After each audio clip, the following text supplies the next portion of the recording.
मन के मेरे ये भरम कच्चे मेरे ये करम लेके चले हैं कहाँ मैं तो जानू ना। कहते हैं चार धाम की यात्रा सिर्फ 4 मंदिरों का दर्शन नहीं होता है, ये सफर होता है अपनी हिम्मत को पहचानने का, अपनी लिमिट्स तोड़ने का और हर दिन भगवान के और करीब आने का। 1, 2, 3, come on!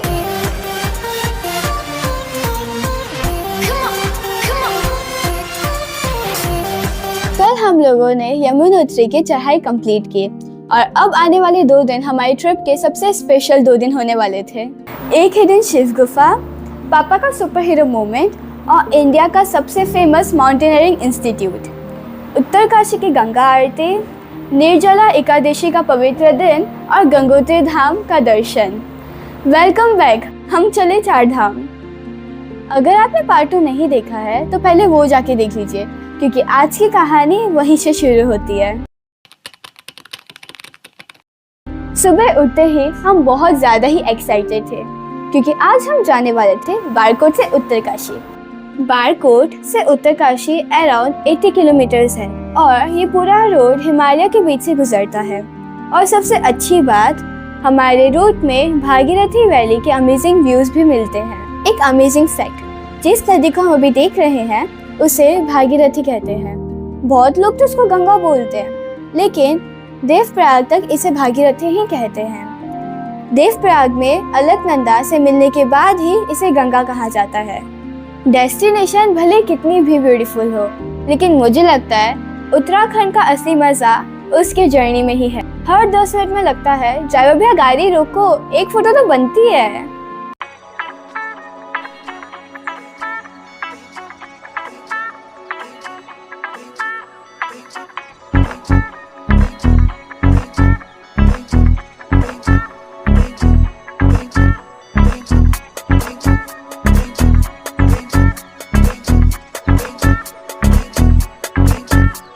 कुछ देर बाद हम ऐसी जगह पहुंच गए जिसके बारे में हमें कुछ भी प्रॉपरली नहीं पता था, शिव गुफा। और सच बताऊं, ये हमारे पूरे दिन का सबसे मेमोरेबल मोमेंट बन गया। उत्तराखंड में ऐसी बहुत गुफाएं हैं जहां प्राचीन समय में ऋषि मुनि तपस्या करते थे। आज भी लोग मानते हैं इन जगहों में ध्यान और तपस्या करने से मन को शांति मिलती है, और शिव गुफा भी इन स्थानों में से एक है। फिर आया एक और चैलेंज। कल ही हम लोगों ने 10 घंटे में यमुनोत्री की ट्रैकिंग कंप्लीट की थी, और आज शिव गुफा की सीढ़ियाँ देख के हम लोगों को फील हो गया कि हिमालय भी हम लोगों का टेस्ट ले रहा है। हर एक स्टेप्स के बाद लग रहा था कि यही लास्ट होगा, लेकिन यमुनोत्री के तरह ही ये भी खत्म नहीं हो रही थी। तभी एक इंसिडेंट हुआ जिसे मैं आज भी सोचती हूँ तो हंसी आने लग जाती है। अचानक से मेरे क्रॉक्स नीचे गिर गए थे। मैं तो बस उन्हें देख के सोच रही थी तो अब मैं क्या करूँ। तभी मेरे पापा बिना 1 सेकेंड सोचे नीचे उतर गए थे और मेरे क्रॉक्स वापस लेके आ गए थे। लिटरली पापा, उस दिन आप एकदम सुपर हीरो लग रहे थे।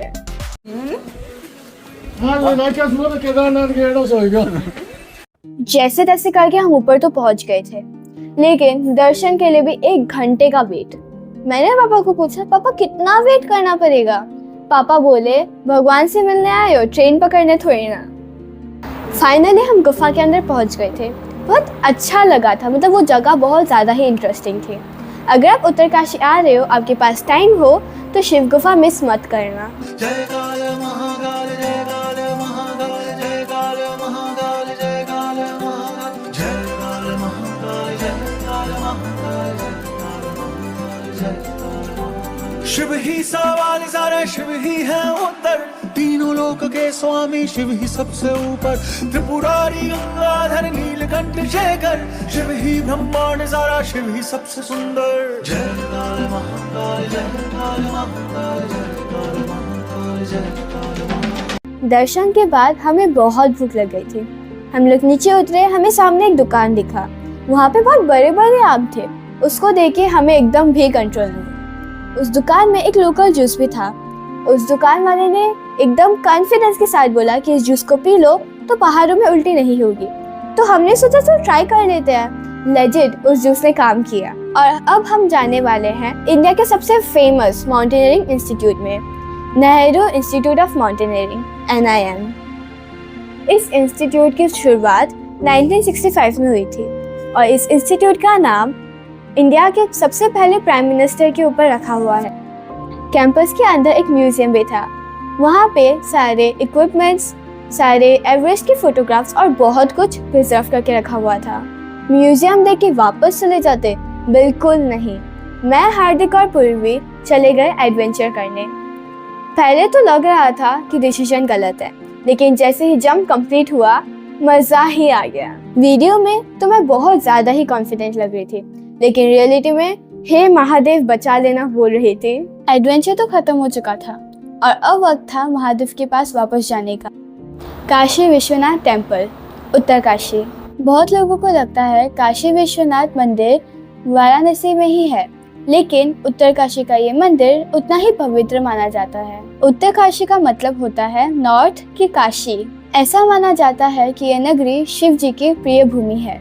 कई कथाओं में लिखा गया है कि कलयुग में अगर वाराणसी में पूजा करना मुश्किल हो जाए तब शिव जी उत्तरकाशी में आके वास किया करेंगे। मंदिर के बाहर एक बहुत बड़ा सा त्रिशूल है। लोकल लोग मानते हैं कि ये त्रिशूल अस्त्र धातुओं से बनाया गया है। कहते हैं अगर पूरी ताकत से उस त्रिशूल को हटाने की कोशिश करे तब वो ना हिले, लेकिन श्रद्धा से एक अंगुली अगर हम उस पर लगाए तो वाइब्रेशन महसूस होता है। काशी विश्वनाथ में बहुत सारे भगवान जी के मंदिर थे। हमने सबके दर्शन कर लिए। हम लोगों को आरती देखने का भी बहुत मन था, लेकिन आरती के लिए थोड़ा टाइम बाकी था, तो हम लोग सोचे गंगा आरती देखने चलते हैं। तो फिर वो पास में ही था, फिर हम लोग गंगा आरती देखने चले गए। मैंने हरिद्वार की आरती पहले देखी हुई है, लेकिन उत्तरकाशी की आरती की बात तो कुछ और ही है। सब कुछ एकदम सिस्टमेटिकली था। हमारे पास आरती के दिए आ रहे थे, फूल आ रहे थे चढ़ाने के लिए और प्रसाद भी मिल रहा था।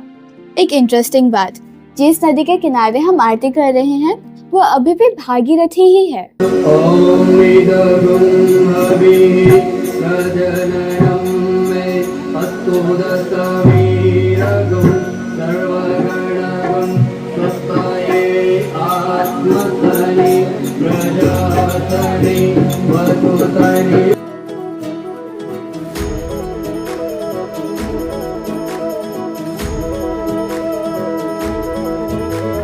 गंगाधराय शिव गंगाधराय, हर हर भोले नमः शिवाय। गंगाधराय शिव गंगाधराय, हर हर भोले नमः शिवाय। गंगाधराय शिव गंगाधराय, हर हर भोले नमः शिवाय। गंगाधराय शिव गंगाधराय, हर हर भोले नमः शिवाय। गंगा आरती के बाद हम मंदिर गए, वहाँ की भी आरती देखी, फिर हम लोग होटल आ गए। सब लोग एकदम थक चुके थे। पापा बोले जल्दी सो जाओ क्योंकि कल सुबह जल्दी उठना है, क्योंकि कल हम जाने वाले थे गंगोत्री धाम। सुबह 6 बजे उठ के हम निकल गए 4 धाम के दूसरे धाम की ओर। सबसे खास बात, उस दिन निर्जला एकादशी था। पंडित जी ने बोला था इस दिन गंगोत्री के दर्शन करना बहुत स्पेशल माना जाता है। उत्तरकाशी से गंगोत्री का डिस्टेंस अराउंड 100 किलोमीटर है, जिसमें 4 घंटे लगते हैं। ये रोड ट्रिप मेरे 4 धाम के सबसे फेवरेट रोड ट्रिप में से एक है। एक साइड खाई, एक साइड हिमालय और नीचे जोर से बहती हुई भागीरथी। कुछ देर बाद हम हर्षी वैली पहुंच गए थे एंड माय गॉड वो इतना ज्यादा सुंदर था। वहाँ के एप्पल्स बहुत ज्यादा फेमस है।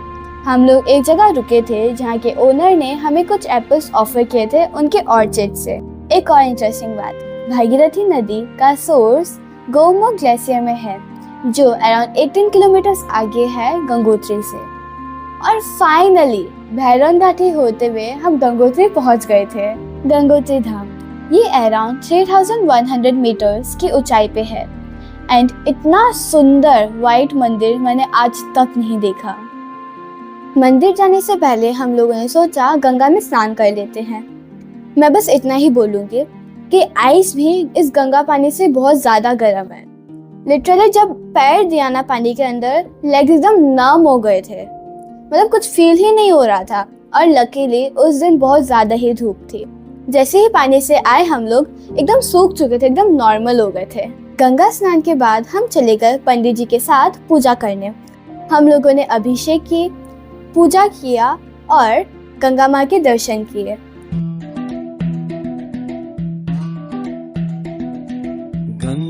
गंगाधराय शिव गंगाधराय हर हर भोले।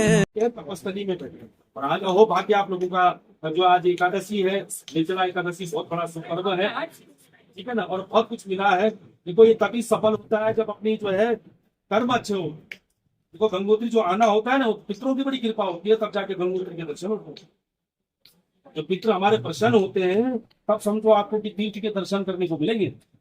नमः शिवाय गंगाधराय शिव गंगाधराय हर हर भोले नमः शिवाय। ओम नमः शिवाय ओम नमः शिवाय हर हर भोले नमः शिवाय। ओम नमः शिवाय ओम नमः शिवाय हर हर भोले नमः शिवाय। रामेश्वराय शिव रामेश्वराय हर हर भोले नमः शिवाय। करम जिसे पुकारे वो पहुँचे गंगा किनारे। न कर मैली तो गंगा तन धोए मन तो गंदा। पलट के फिर नानी बोली बात और बहता पानी। न कर मैली तो गंगा तन धोए मन तो गंदा।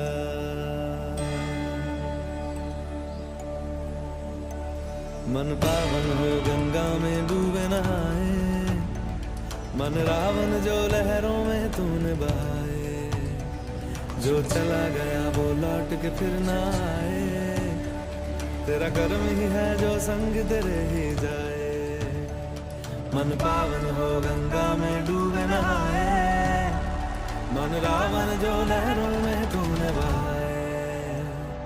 हर हर गंगे हर हर गंगे हर हर गंगे गंगे हर हर गंगे हर हर गंगे गंगे। पंडित जी ने हमें गंगा माँ के बारे में सब कुछ बताया, जो इतना ज्यादा इंटरेस्टिंग था ना कि मैं भी आपके साथ शेयर करना चाहती हूँ। और जो है जब राजा सागर के जो पुत्र जो उसको ढूंढने निकले, पूरा कहीं घोटे ऐसा इधर उधर चला गया होगा, ढूंढने निकले तो देखा उन्होंने कपिल मुनि के आश्रम में वो बंधा हुआ अपनी तपस्या में लीन थे।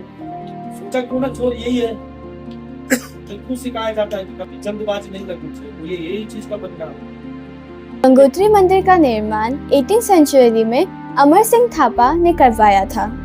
बाद में जयपुर के महाराजा ने इसका पुनर्निर्माण भी करवाया था। गंगोत्री धाम के दर्शन हो चुके थे, लेकिन मुझे लगता है अगर आप गंगोत्री आओ और गंगा माँ के बारे में कुछ ना जानो तो फिर ये दर्शन अधूरा रह जाता है। तो अभी 2 मिनट में हम जानेंगे गंगा माँ की कहानी। बहुत समय पहले राजा सागर नाम के एक बहुत महान राजा थे। उनके 60,000 पुत्र थे। एक बार अश्वमेध यज्ञ के दौरान इंद्रदेव ने यज्ञ का घोड़ा छुपा दिया था। घोड़ा महर्षि कपिल के आश्रम में मिला। राजा सागर के पुत्रों ने बिना कुछ सोचे महर्षि के ऊपर आरोप लगा दिया। उनकी तपस्या भंग हुई और क्रोध में सारे पुत्रों को भस्म कर दिया। उनकी आत्माओं को मुक्ति तभी मिल सकती थी जब माँ गंगा स्वर्ग से आके उनको स्पर्श करे। राजा भागीरथ ने अपने पितरों की मुक्ति के लिए 5000 साल तक तपस्या किया। उनके तपस्या से खुश होके माँ गंगा धरती पे आने के लिए तैयार हो गई। लेकिन एक प्रॉब्लम थी, उनका फोर्स इतना ज्यादा था कि अगर वो डायरेक्टली धरती पे आती तो सब कुछ बहा देती। तब राजा भागीरथ ने शिव जी की तपस्या की। शिव जी ने माँ गंगा को अपनी जटाओं में धारण किया और 7 धाराओं से उन्हें निकाल दिया। उनमें से एक धारा राजा भागीरथ के पीछे पीछे पाताल और पृथ्वी के लिए निकल गई थी। इसीलिए भगवान शंकर को गंगाधर भी कहा जाता है। लंच के बाद हम उत्तरकाशी के लिए निकल गए थे और मुझे एक चीज लगा कि गंगा ने हमें सिर्फ दर्शन नहीं दिया, हमें एक सुकून दे दिया।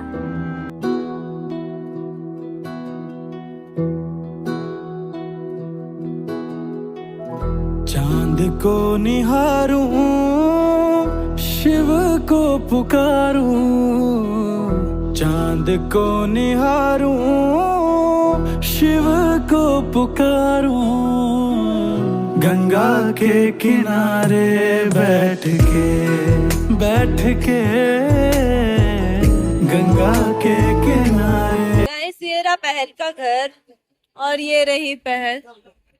बैठ के गंगा के किनारे बैठ के रूह को सवारूं, आरती उतारूं, गंगा के किनारे बैठ के। यमुनोत्री ने हमें ये सिखाया कि दर्शन मेहनत से ही मिलते हैं, और गंगोत्री ने ये बताया कि कभी कभी बहते पानी को देखते हुए भी सुकून मिल जाता है। 2 धाम हम लोगों के कंप्लीट हो गए थे, लेकिन अब चैलेंज आने वाला था, क्योंकि नेक्स्ट धाम था बाबा केदारनाथ। जय महाकाल, जय महाकाल।